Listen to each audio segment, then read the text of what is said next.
Hey, what's going on, guys? And today I wanted to do a detailed video review for this Honeywell air conditioning unit. So in this video, I'll just walk you through all the functions of the unit. I'll talk a little bit about the setup and installation, and then we'll really just go through everything.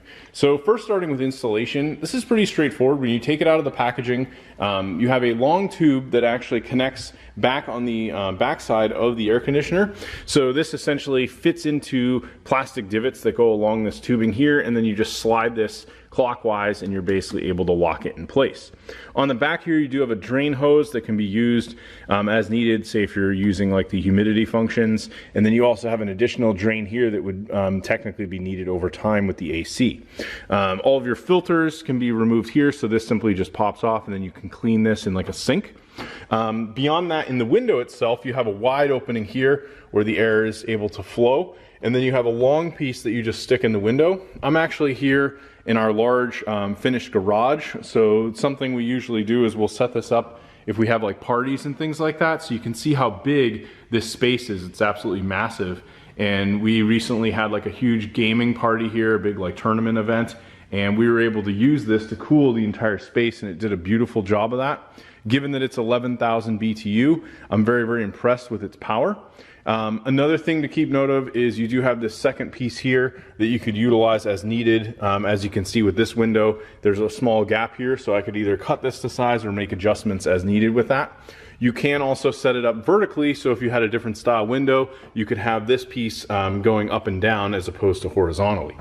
Now, in terms of the functions of this, it's pretty straightforward. I'm going to go ahead first and use all the controls on the main panel, and then we'll take a look at the remote second.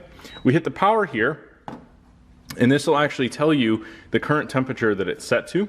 This fan is automatically going to come up, and this is going to start blowing, and as you can tell, this thing just kicked up and it's already blowing really, really nice cold air. We now have a few settings for the fan, so we can go from 1, 2, or 3, or you can also do automatic. So I set it to 1, and this will tone down a little bit. I can change the temperature that I desire to have the room at. So in here we usually do like 70 or something, and it'll probably run for a while since it's such a big space.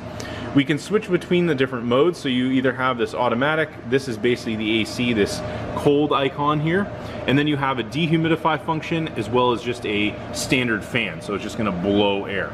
You have your sleep settings here. This is going to help you set your timer. So for example, if I want to hit time, I could do this, and then I could run it for like an hour if I wanted, right? And literally let this run, it'll shut off on its own. Additionally, you have this Wi-Fi functionality, so you can connect this with apps. You could maybe even sync it up with something like Google, and if you wanted to, ask it, specific things, you could say, hey, set a timer or turn it on or whatever it is that you want. The remote pretty much has all the same functionality. If I hit the power button, this will come on, and you can see it's got a different temperature than what's set on the unit. But if I go ahead and actually hit this, you have to be pointing it at the exact right spot. It can be a little finicky. So it's almost like you kind of have to hit it right around the base there. You can see it now adjusted to what's on the remote, and we now have it the same on the unit itself. So that will take a little bit of just finagling, but it does come with the batteries. The remote's pretty nice, it's very big, and the screen is very easy to read out. Overall, the thing I really love about this is just that it does such a really good job of powering up the place. If you ever end up in a situation as well where maybe you're utilizing too much power, this does have a built-in test strip, so you can easily reset this if for some reason maybe the circuit got overloaded. You can simply hit this, reset it, and it will completely come right back on. The cord's long enough as well as the tube that you have some functionality here in terms of where you decide to place the AC, and this is going to work really, really well in your favor if you're looking for something that is not only going to provide power but also not take up a ton of window space and still give you something maybe more than what you might normally be able to put into a window for an AC that's outputting this much BTU. Anyway, thanks for checking out my video review. Hopefully you found this helpful, and I will talk to you later.